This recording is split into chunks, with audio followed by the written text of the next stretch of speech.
Assalamualaikum warahmatullahi wabarakatuh. Alhamdulillahi rabbil alamin. Wassalatu wassalamu ala asyrafil mursalin Sayyidina Muhammadin wa ala alihi wa ashabihi wa man tabi'ahu ila yaumiddin. Puji beserta syukur mari kita serahkan kehadiran Allah Subhanahu wa ta'ala jalla jalaluh. Salam beriring salam kepada junjungan kita, penghulu kita Rasulullah sallallahu alaihi wasallam serta keluarganya, beliau, sahabat-sahabat beliau, ulama salaf, ulama khalaf, ulama tabi'in, tabi'ut tabi'in, ulama mutaqaddimin dan mutaakhirin, sampai kepada ulama di masa kita yang masih Allah meninggalkan di permukaan bumi. Kemudian kata-kata ketakziman kita wal ikram kepada Al-Mukarram Abi kita, Abi Dilong Amin, yang barusan kita dengar tausiah dari beliau seluruh pandangan-pandangan. Kemudian kami ucapkan kata-kata kemuliaan yang setinggi-tingginya kepada guru kita Walid Diranta Panjang dan Abi pimpinan daerah di Pedawa dan Abi Hamdani yang di kampung Masjid Jalancut. Kemudian kata-kata penghormatan kita kepada Abi di sini beserta Umi dan serta guru-guru panah yang turut membantu beliau. Kemudian kata-kata penghormatan kita pada Bapak dari Muspika dan Bapak Datuk yang orang tua kita yang memimpin kita di kampung ini beserta Bapak Imam Abu Munshi Khatib Masjid dan tokoh-tokoh kami dari masyarakat dan seluruh hadirin dan hadirat yang kami muliakan. Sekarang kita berdiri sebentar, kita duduk sebentar, kita ulang tentang lahirnya Rasulullah SAW ke permukaan bumi ini. Jadi dengan datangnya Rasulullah, macam kita Abi bilang tadi, bangkitlah umat Islam sehingga sampai ke abad yang ke-15. Jadi yang penuh iktibar dengan lahirnya junjungan kita, lahir beliau di tahun Gajah 12 Rabiul Awal, malam Senin menjelang subuh. Jadi dengan penuh berhikmah sehingga Rasulullah dinamai oleh kakeknya dan oleh ibunya Muhammad. Kemudian Rasulullah sudah sampai 40 tahun diangkat menjadi Rasul.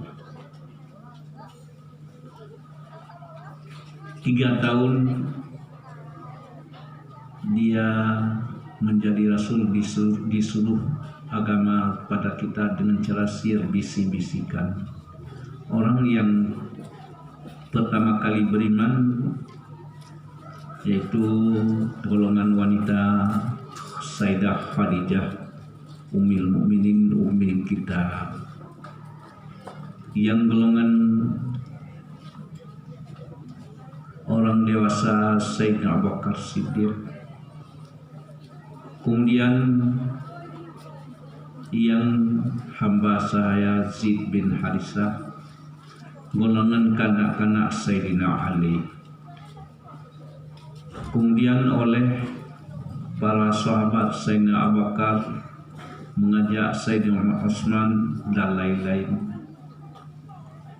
Sesudah 3 tahun baru disuruh oleh Allah dengan cara terang-terangan.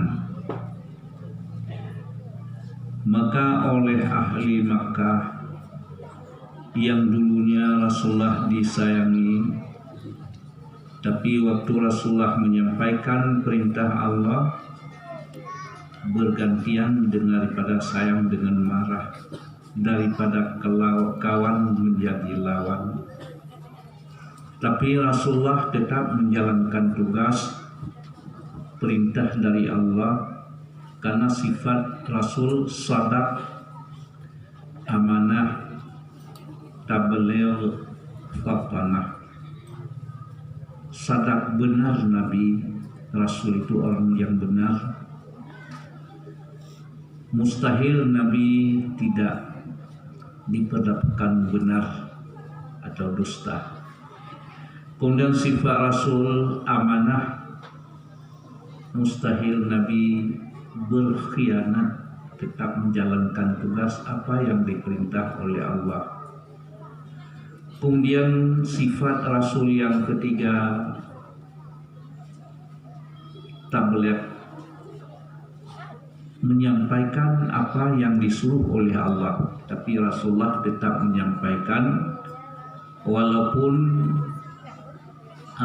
putus segala-galanya, dari kawan menjadi lawan, daripada sayang berganti dengan cara marah, semuanya berganti. Tapi tetap Rasulullah menjalankan tugas. Memang berat, hanya yang beriman beberapa orang, tidak semuanya. Golongan yang cukup sedikit yang beriman dengan Rasulullah. Jadi 11 tahun Rasulullah berjuang, meninggallah, wafatnya pembela Rasulullah Khadijah dan pamannya Abu Thalib, dua backing yang paling utama. Waktu itulah Rasulullah tahun yang cukup sedih. Kemudian Allah Ta'ala menghiburnya Rasulullah dengan Isra dan Mi'raj. Jadi agama ini 11 tahun diturunkan jurusan Tauhid. Sesudah kuatnya Tauhid baru diturunkan salat. Waktu itu dari 11 tahun Rasulullah tidak ada backing yang macam dulu. Kemudian tahun yang ke-13 perintah dari Allah, berhijrahlah ke Madinah. Jadi waktunya datangnya Rasulullah ke Madinah, dari hari datangnya hingga wafatnya dalam jangka 10 tahun. Baru tersebarlah Islam ke mana-mana pelosok dunia. Waktunya sampai Rasulullah akhir hayatnya wafat, dicabut oleh Allah, ada sahabat-sahabatnya sekitar 115.000. Waktunya Rasulullah sudah meninggal, orang itu panik, Sayyidina Umar mengatakan, siapa yang bilang Rasulullah meninggal wafat, saya hunus dengan pedang. Sehingga pulanglah Sayyidina Abu Bakar masuk pada Rasulullah, di pucuknya Rasulullah, kemudian keluar, dipanggillah seluruh manusia sahabat Rasulullah yang sedang panik, termasuk Sayyidina Umar. Mengatakan oleh Sayyidina Abu Bakar, dibaca ayat Allah, wa ma Muhammadun illa rasul qad khalat min qablu rusul afa immata, sehingga selesai ayat. Kata Sayyidina Abu Bakar, Muhammad ini sudah meninggal, sudah wafat, sudah mati. Siapa yang beriman, siapa yang beramal dengan agama Muhammad sudah selesai, karena Rasulullah sudah meninggal. Tapi siapa yang beriman dengan Allah, beragama dengan agama Allah, Allah itu hidup. Bukan Rasul kita yang meninggal, Rasul-Rasul yang dulu tetap meninggal. Rasulullah pun hamba Allah tetap meninggal.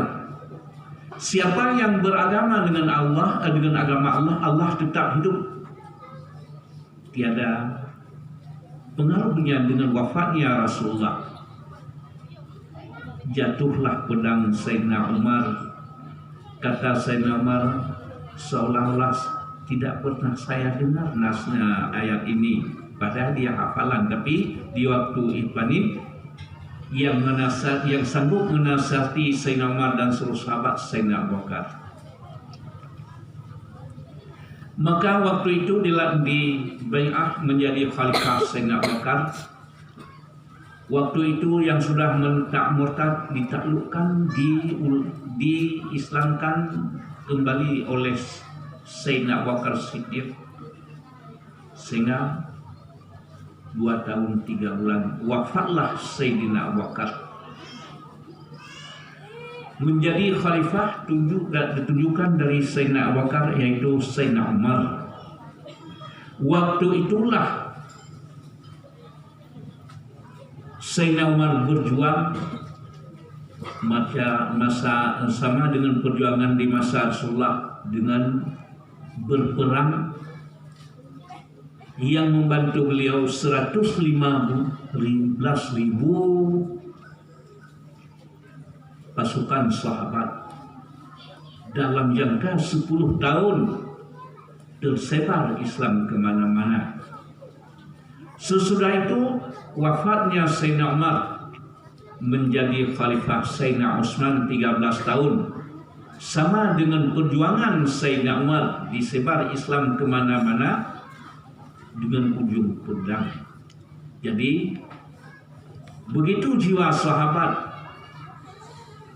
Rasulullah sudah wafat, tapi perjuangannya tetap, sehingga sampai Islam ke Eropa kemana-mana oleh perjuangan Khulafaur Rasyidin Sayyidina Umar dan Sayyidina Utsman. Jadi disebar Islam dengan ujung pedang. Masa ada 10 tahun di masa Rasulullah, 10 tahun dengan perjuangan Sayyidina Umar, 13 tahun dengan perjuangan Sayyidina Utsman, sehingga tersebarlah Islam ke mana-mana pelosok dunia. Sesudah itu disebarkan Islam bukan dengan ujung pedang lagi. Waktu Islam sudah banyak di dunia kemana-mana. Dengan apa? Bergantian dengan pendidikan. Dengan pendidikan. Jadi sesudah itu yang dihabiskan oleh sahabat, disebarkan Islam kemana-mana penjuru dunia dengan bukan lagi dengan ujung pedang. Sudah jadi orang lain, kenapa perlu pedang lagi? Dengan diajarkan rukun-rukun Islam, bagaimana 2 kalimat syahadat dengan tauhid, dan menerima rukun Islam itu sebagaimana kita salat, bagaimana kita beri zakat, bagaimana kita puasa, haji, dan 6 rukun iman. Itu perjuangan sahabat, bukan di pihak laki-laki aja. Sahabat Rasulullah sekitar 15.000,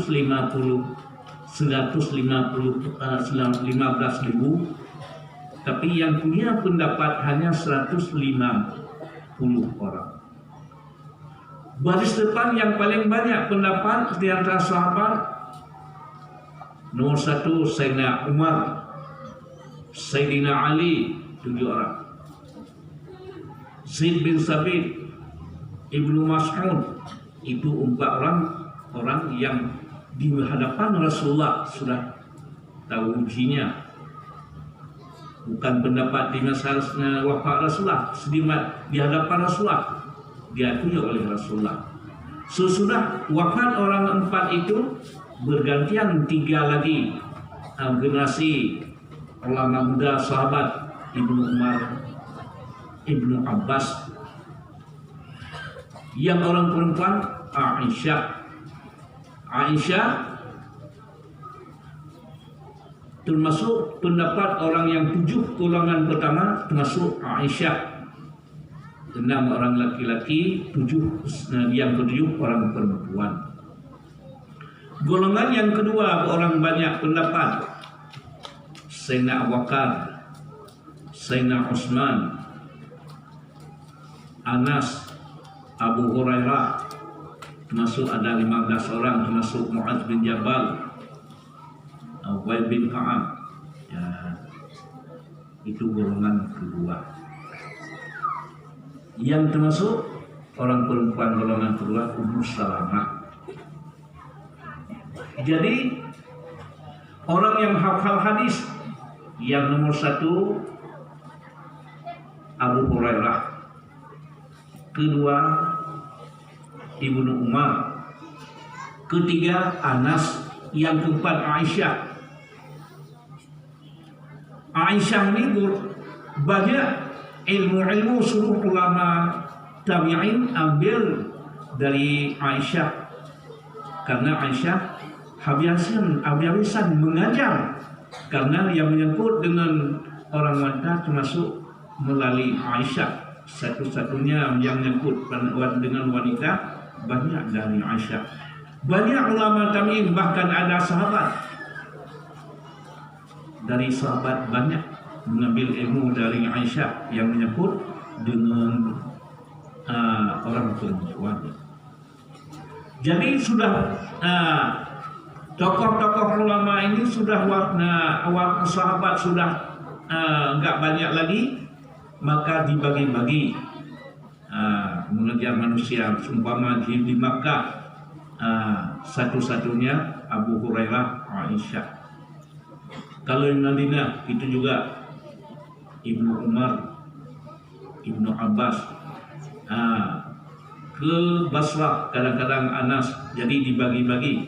Jadi waktu itu bukan hanya orang laki-laki yang mengejar, bahkan orang perempuan termasuk Aisyah 100% digunakan untuk mengajar supaya ilmu jangan padam. Yang kedua berikut, nomor 2 Ummul Mukminin Ummi Salamah. Ummul Mukminin kita istri Rasulullah, yaitu yang kedua Ummu Salamah. Begitu gigih juga mengajar manusia habis-habisan, tidak diam. Ketiga Ummi Juwairiyah, Ummu Habibah. Padahal Juwairiyah ini berasal dari budak. Waktu dia mengadu pada Rasulullah, ingin jadi tubusan pada sayyidnya, Rasulullah membantu. Kemudian Rasulullah berkawin dengan Juwairiyah, tapi jadi ulama besar waktu sudah wafat Rasulullah. Dia termasuk orang yang mengajar. Jadi maka dengan sebab itu gigih dari sahabat ulama tabi'in, tabi'ut tabi'in, hingga sampai ke mujtahid 18.